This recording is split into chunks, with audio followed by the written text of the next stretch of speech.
A NBR 9778 é a norma que traz os procedimentos de execução do ensaio para concretos e argamassas endurecidos para se calcular a absorção de água, o índice de vazios e a massa específica. Mas é uma norma que vamos ver aqui, ó, abrir a norma, tem um vídeo já explicativo detalhando, né, a execução desse ensaio, vai aparecer aqui em cima agora para você, e tá aqui. Então a norma ela vem, todas as definições como padrão, os equipamentos, como você pega a amostra, a execução completa do ensaio e aqui na parte de resultados. Então ela detalha as fórmulas, como que você calcula cada coisa, a absorção, o índice de vazios, a massa específica da amostra seca, a massa específica da amostra saturada e a massa específica real. A massa específica, tranquilo, você tem lá a sua especificação no início, né? O peso do concreto, vamos assim falar, para ficar mais fácil para você entender. Então você tem como comparar, para você medir isso. Mas e o índice de vazios e a absorção? Qual que é o parâmetro? Muitas normas têm lá, para ser aprovado, para estar ok, tem que ser superior a tal valor, ou entre X e Y. Mas nesse caso aqui a norma não traz. E essa acaba que é uma dúvida meio frequente das pessoas, né? Vamos olhar aqui, por exemplo, nesse vídeo que eu falei para vocês, que tem a explicação detalhada da norma, né? Então tá aqui o vídeo explicativo, e aí nos comentários, ó, vem pessoas aqui perguntar, obtive uma absorção de valor tal, índice de vazios, poderia me explicar o que necessariamente significa esses dados? Como posso explicá-los? Isso é uma pergunta bem frequente. Tem outro aluno aqui, outro fã aí do canal, né, que acompanha, que nem é meu aluno, o Diego Veiga, ele fala de onde foi retirada a tabela que aparece no 254, que é essa tabela aqui que eu coloquei, justamente para ajudar a interpretar. Bom, a resposta, Diego, já está aqui, eu coloquei a referência, que é um livro, né, um trabalho lá de 1983, mas que até hoje é válido, é a nossa principal referência para isso, que é do professor Paulo Helene, né? Eu já fiz até vídeos aqui falando, e sempre o guia, tá aqui o livro, o meu principal livro de cabeceira que eu utilizo, né?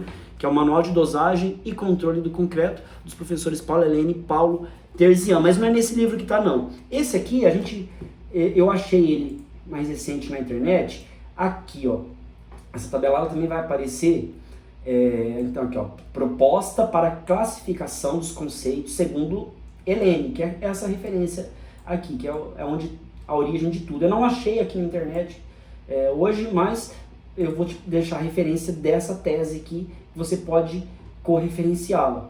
Então tá aqui ó, propriedades, quanto à porosidade, os concretos são classificados então de acordo com Paulo Helene, e Paulo Helene, gente, ele é o papa, é o deus do concreto, aqui no Brasil é a nossa principal referência, então citá-lo, mesmo que seja uma referência ali de 1983, é válido, porque é referência, é o cara do concreto, é o principal estudioso, pesquisador dessa área. Então uma publicação dele, um dado que ele escreveu ali, a gente utiliza, faz essa referência, e todo mundo faz essa referência, é a principal que a gente tem. Então aqui ó, se o valor ali de porosidade, né, então menor do que 10%, concreto é durável.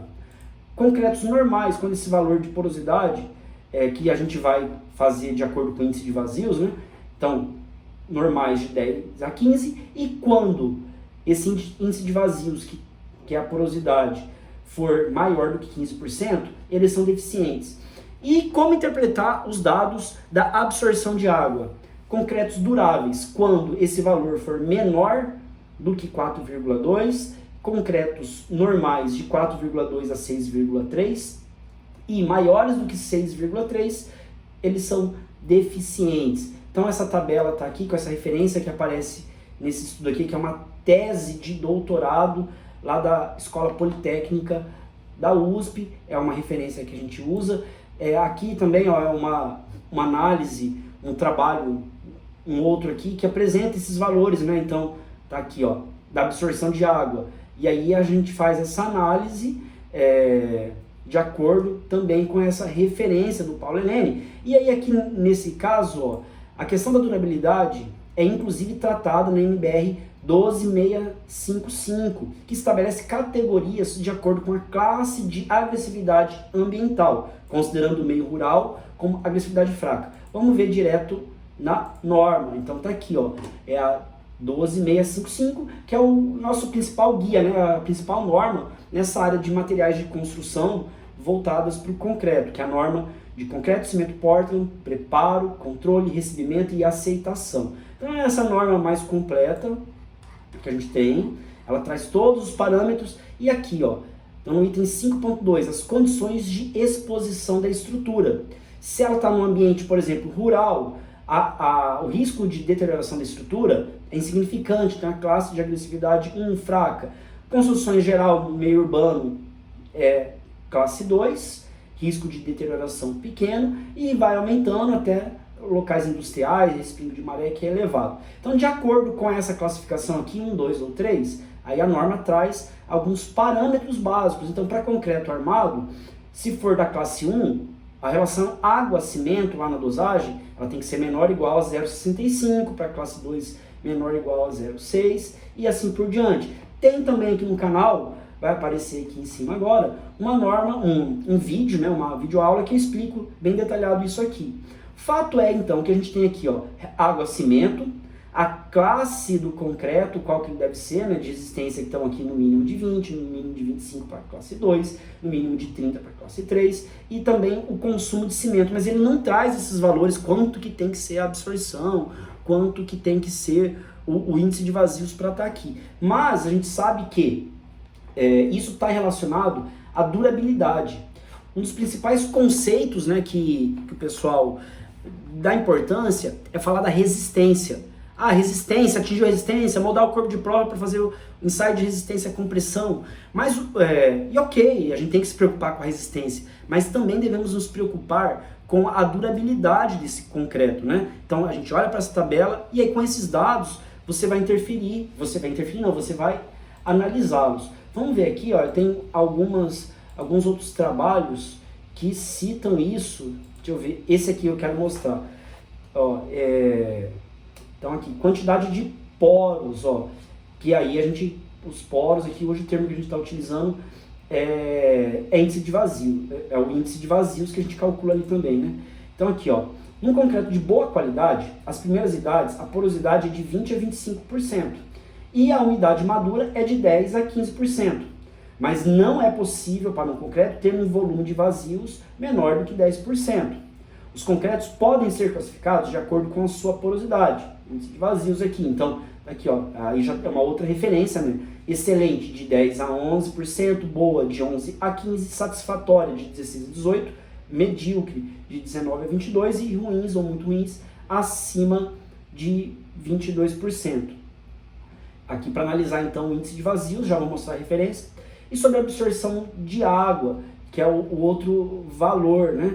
Ele tem toda a explicação, eu vou deixar o link aqui para vocês acessarem esse material, mas eu vou destacar aqui, ó, a absorção não pode ser usada como medida de qualidade de concreto, mas grande parte dos concretos de boa qualidade tem absorção bem abaixo de 10%. Poxa, mas como assim a absorção não pode estar relacionada, né, como ele diz aqui, para avaliar a qualidade? Não pode diretamente, mas sim indiretamente. Então, ó, esse material tá aqui, é um material também da Politécnica da USP, né, específico sobre porosidade, o link vai ficar aqui no canal. Então, mas para explicar para vocês, então vamos lá, rapidamente. Processo de dosagem de concreto, você define, de acordo ali com a 12655, quais são os critérios que você quer. E aqui, onde que vai interferir isso? Que tipo de concreto? O que você está construindo? A gente tem concreto leve, concreto comum, concreto autodensável, são vários tipos. Então, supondo, você pode querer ter um concreto de densidade leve, e aí você vai procurar agregados, materiais, na mistura, todo o processo de dosagem para ter um concreto leve. E, muito possivelmente, ele vai ter um índice de vazios mais alto, mas não significa que é ruim, significa que isso foi necessário para ter um concreto leve, né? É claro, se você for fazer também um concreto de maior resistência, tende ao concreto ter um índice de vazios, uma absorção maior. O concreto de menor resistência tende a ter um índice de vazios e um índice de absorção maior. Mas isso pode variar, porque às vezes é isso que você quer, né? Dependendo então do uso do concreto. E aí, a gente tem esse outro livro aqui do professor do Meta e do professor Monteiro. Eu separei aqui também um trecho aqui que ele fala, né, justamente sobre os tipos de concreto. Então você tem concreto de baixa resistência, ele é menor que 20 MPa, de resistência moderada, de 20 a 40, de alta resistência, acima de 40 MPa. E não é que um é melhor que o outro, cada um é específico para cada situação. Então aí você tem que fazer a análise disso no contexto geral. Uma outra referência aqui na área de materiais que a gente tem que estar sempre apoiado nesses livros, né, nesses clássicos, é o do professor Falkenbauer, né, o materiais de construção. E aí aqui eu separei para vocês para a gente comentar que existe inclusive aditivos para, como incorporadores de ar, às vezes, e são muito utilizados, né? Ó, o concreto contém sempre em sua massa grande ou considerável quantidade de ar nele introduzido durante o processo de mistura. Normal ali dos materiais misturando, né? Ele já vai ter. Então esse ar natural. Mas às vezes você pode querer que aumente esse valor. E aí você tem aditivos específicos para isso. Aditivo incorporador de ar, para aumentar esse índice de vazios, que logo também vai aumentar a absorção. Para situações específicas, que, por exemplo, é muito utilizado para melhorar a plasticidade do concreto, deixar o concreto mais plástico, mais fluido, ali para na hora da execução.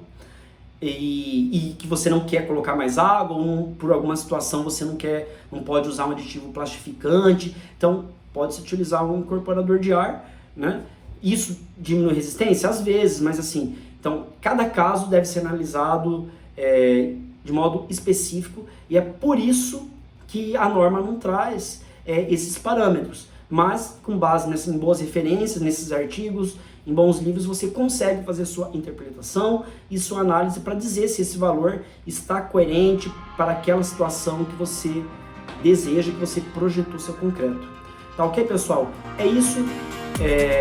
Qualquer dúvida pode deixar aqui nos comentários, e sugestões para outros vídeos, outras perguntas, é só deixar aqui que a gente vai estar respondendo a todas. Muito obrigado, valeu, até o próximo vídeo.